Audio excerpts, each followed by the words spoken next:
guys, no? Ngayon lang tayo nakarating guys. So galing po tayo na nagpa-inject po tayo sa hospital. So yun guys, ito po yung kalagayan ko dito, no, na nahirapan po ako na maglakad. Ilang sakripisyo talaga. So kaya binalot to ng doktor mga tol, no, itong paa ko.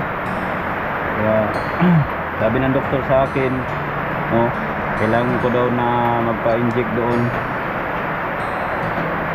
Kaya yun guys, short update muna tayo mga tol, at least malaman nyo kung ano ba yung kalagayan natin dito. So yun guys, no, maraming salamat pala sa lahat ng sumusuporta sa atin. So ako po nagpapasalamat sa inyo, hindi dahil sa inyo guys, no, so hindi tayo naka-survive. So sa lahat ng mga silent viewers ko dyan, mga solid supporters, salamat po sa inyong patuloy na sumusuporta sa akin. At sa ngayon mga tol, no, hindi muna ako makapag-explore dahil sa kalagayan ko. Kaya nagpasalamat lang po ako sa inyo, at lalong lalo na sa mga kasamahan ko na mga kapwa vlogger. So ako ay nagpapasalamat sa inyo. Nung una kay SG Hunter, kay Eric, kay Kuya Bert, kay Ayeng TV, kay GBE, kay Johnny Hunter, sa lahat-lahat, no, sa lahat-lahat ng tumulong sa akin, kang Mark Adventure, and sino pa ba yung tumulong sa akin, basta marami kayo. So ako lang po ay nagpapasalamat na lang sa inyo, ng lubos po ako nagpapasalamat sa inyo dahil sa inyong ginagawa nyo po sa akin. So thank you talaga sa inyo, at lalong lalo na sa ating pinakamabuting kaibigan, si Kuya Bert, sila Eric, sila RG, si Jack, and ayan mga tol, no, salamat sa inyo mga tol. Kay Jack Adventure, suportahan nyo mga tol, no, mga kasamahan ko yan, sila Kuya Bert, no, kay GRTV Adventure, RG Mix Vlog, suportahan nyo po mga tol. Huwag kalimutan nyo mga tol, no, na i-subscribe yung mga kasamahan ko sa pag-explore. So ngayon, tumawag sila sa akin kanina mga tol para kumustahin ako dito. Kaya sabi ko sa kanila, hindi ko masagot yung tawag nyo kasi nandito ako sa hospital. So ngayon lang po ako nakarating dito sa aming bahay mga tol, kahit malakas yung ulan dito sa amin. So umapaw na yung tubig dito mga tol. So umapaw na yung tubig dito. Ayan, no, ito yung kalagayan namin dito guys. Ayan, ito yung kalagayan natin dito. So sa sobrang lakas ng tubig dito guys, kaya pumasok na dito sa loob ng bahay namin. So yan guys, no, nabalot natin to. Yan guys, oh, yan, medyo sabi ng doktor kasi mga tol, no, kailangan daw ito ibalot.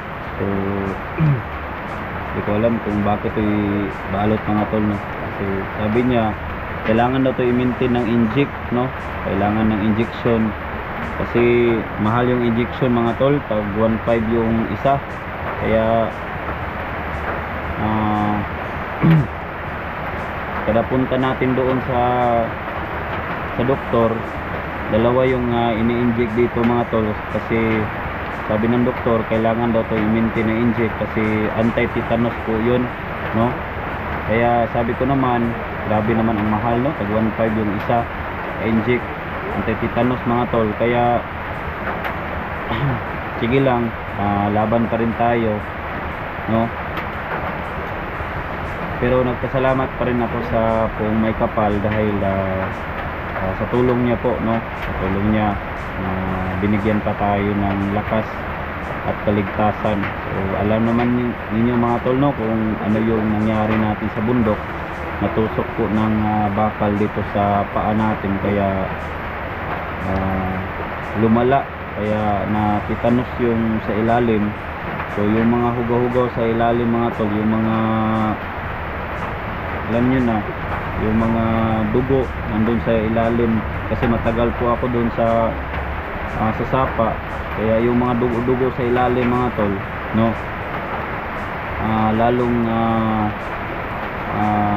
kumikirot, no, lalong masakit talaga sa ilalim, no, kasi napundo yung dugo sa ilalim mga tol. Basta mga tol, mahirap i-explain. Sabi ng doktor, kailangan ko daw maintenance ng gamot, kaya ginagawa ko mga tol is hanap ako ng paraan para makabili ng gamot sa akin. Kaya alam nyo naman mga tol, no, wala tayong explore, wala tayong vlog, kasi nagpa-relax po ako. Kaya sabi ng doktor na kailangan ko daw na i-relax to, kasi baka lumala yung sakit yan mga tol. Kaya salamat, no, short update, short video. So at least man lang alam niyo mga tol na nahirapan po ako maglakad. Kaya yung kapatid ko, binigyan tayo ng kahoy tungkod. Ito mga tol, maapoy pa. So ito yung sungkod natin kanina para makalakad tayo. Ano mga tol, kung walang sungkod mga tol, nahirapan tayo maglakad. Ito mga tol, ang lakas ng ilang dito lang. So medyo malakas yung ulan sa amin dito. Ano, mag-shoutout muna ako mga tol, no, sa mga kilala ko sa Facebook, sa YouTube. Miglab shoutout nga pala kay Ate Princess. Ayan, shoutout sa iyo ate. And iba yung mga shoutout natin. So shoutout to ano ba yung basta nakalimutan ko, parang na-trauma pa kasi ako ngayon mga tol. Shoutout kay Limin Angel, no, shoutout kay ano ba yung isa-shoutout natin mga tol. Ay, lagay ko lang sa screen yung mga shoutout mga tol, no. Kaya pasensya na talaga, ilagay ko lang din dyan sa gilid sa screen mga tol yung mga shoutout ba. Kaya salamat na lang sa inyo, no, sa pag-concern nyo po sa akin kahit ganito yung nangyayari ko po sa buhay ngayon. Nahirapan tayo maglakad, kaya lumaban pa rin tayo. Kaya salamat talaga sa inyo. Alam, lumakas na yung ulan. So sa ngayon mga tol, nagpaparilok tayo.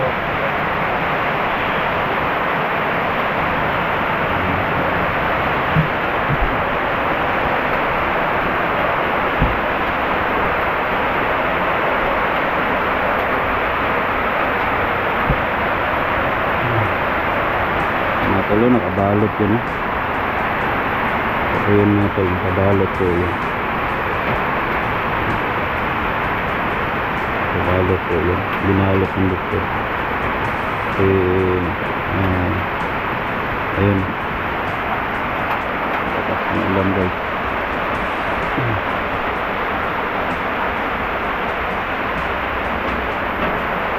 Ang ulan dito guys. So ayun guys, hanggang dito na lang itong video natin, no.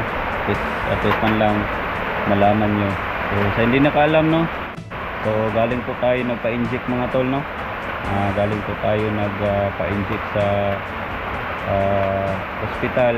So sa isang ano talaga mga tol, sa isang linggo kailangan ko lang bumalik doon mga tol. Pangatlong beses na babalik ko doon sa hospital, sabi ng doktor. So sa 7 days, no, kailangan kong 3 beses na magpunta doon sa area sa hospital. So bali sa isang inject mga tol is tag 1.5 yung isang inject. So pagpunta ko doon, 3 beses po ako magpunta doon. So tag tricky. So hindi pa kasama yung mga gamot. At ayun mga tol, mga gamot, so vitamins, at saka ayun, no? Pero naghanap pa rin tayo ng paraan mga tol para masulbad yung problema natin mga tol. Kaya unang-una nagpasalamat ako sa lahat-lahat ng mga supporters. Maraming salamat sa inyo suporta na ibinigay nyo po sa akin. So yung iba nag-alala sa mga viewers na umiiyak sa akin. So ngayon nakita nyo na kung ano yung kalagayan ko dito. So salamat sa inyo guys, no? Salamat sa inyo. So huwag kayo nang mag-alala kasi buhay pa tayo, pero nahirapan pa rin tayo na maglakad. Kaya mahal na mahal ko po kayo, no? Huwag kayo mag-alala, no? Habang buhay pa tayo dito sa mundo, kailangan tayo, di naman natin inaasahan, no? Ang mga pangyayari. Sino naman yung gusto na mangyari yung mangyari ko ngayon, no? So hindi ko alam, siguro ganyan ang buhay. Kuminsan hindi natin inaasahan yung pangyayari, kahit nga yung bata o matanda. So walang pinipili yung disgrasya. Kapag nandun ka sa bundok, kahit saan ka, wala talagang pinipili yung disgrasya. Kaya lagi nating tatandaan, no? Mag-pray tayo lagi, no? Kahit saan tayo pumunta, no? Hindi natin alam kung kailangan tayo kukunin ng ating Panginoon, no? Kailan tayo kukunin, hindi natin alam yan, no? Kung oras mo talaga na diyan ka na mag-end yung buhay mo, tatanggapin mo. So ito parang pang-apat na siguro tong beses na mga tol, no, na disgrasya ako. Una is na disgrasya po tayo sa motor. So may mga pasa-pasa pa tayo dito sa nasugat pa dito mga tol, dito sa ko. Ayan, papakita ko sa inyo para malaman nyo mga tol. Sugat pa natin. Sugat pa natin ito.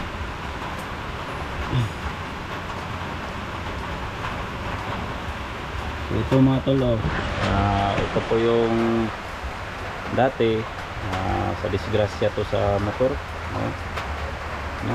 Muntik na tayong parang lumipad na yung kaluluwa ko doon. Ayan, ito po yung piklat, no? Ito po yung piklat. Kita nyo yung piklat guys, oh. So marami na tayong mga piklat mga tol. So dito pa, ayan, oh. Ito, disgrasya to sa motor. Ito yung kala ko patay na ako. So ito, grabe ang laki tong ano dito mga tol, parang dito. Ayan, may mga piklat to. Sa kalaki kasi napak nito. At saka ayun mga tol, no. So ito, grabe talaga yung disgrasya ko mga tol, no. Ito mga tol, sa bike naman mga tol, nabalintong ako sa bike mga tol, no. Nabalitok. So naka ano tayo ng bata. Ayan, no, kita nyo mga tol, oh. Ayan.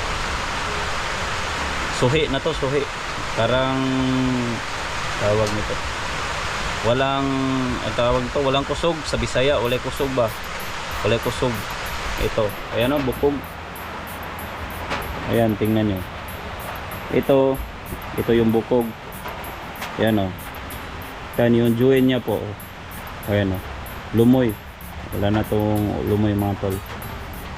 Ito dahil to sa ano mga tol ba, sa yung nagdadrive po ako ng bike noon.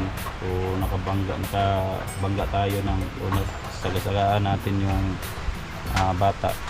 So nakabangga po ako mga tol, kaya nabalitok ako, tapos nakuyapan. Ayun, yun po nangyari. So nadala naman tayo sa ospital. So yun, grabe talaga yung disgrasya natin mga tol. Parang masabi ko talaga sa aking sarili, Grabe talaga yung disgrasya na parang sa Bisaya pa duulonon kay kog disgrasya. Kaya hindi ko alam kung bakit Kaya ito pa mga tol, ipapakita ko sa inyo kung bakit. Ito pa na natusok ko og kuan, natusok ko og kinikutsilyo. Kaya grabe yung dugo guys, no? May tikla tayo dito guys. Yun. So ayan, dito to lapos tong kutsilyo dito guys. Nakadagma po kutsilyo. Kaya naigo na po diri guys. Grabe talaga yung mga experience ko. So ngayon dito naman baldado naman tayo, nahirapan tayo maglakad. So yun, hanggang dito na lang itong video. At least nalaman nyo kung ano yung kalagayan natin dito. So maraming salamat guys. Sana ma-share itong channel na to. Paki-subscribe na din para maging updated kayo sa sunod natin, no? Paki-hit na ang notification bell. So i-click nyo yan mga tol para maging updated kayo sa sunod natin na mga video. So paki-share na din itong video natin para ikalat natin to sa iba, sa mga kasamahan, mga kapwa vlogger, no? Para malaman nila yung kalagayan natin. Yun guys, maraming salamat. So hanggang dito na lang itong video na to. Ako po'y lubos nagpapasalamat sa inyo sa walang sawang sumusuporta sa ating video. Love you. So mahal na mahal ko po kayong lahat. God bless.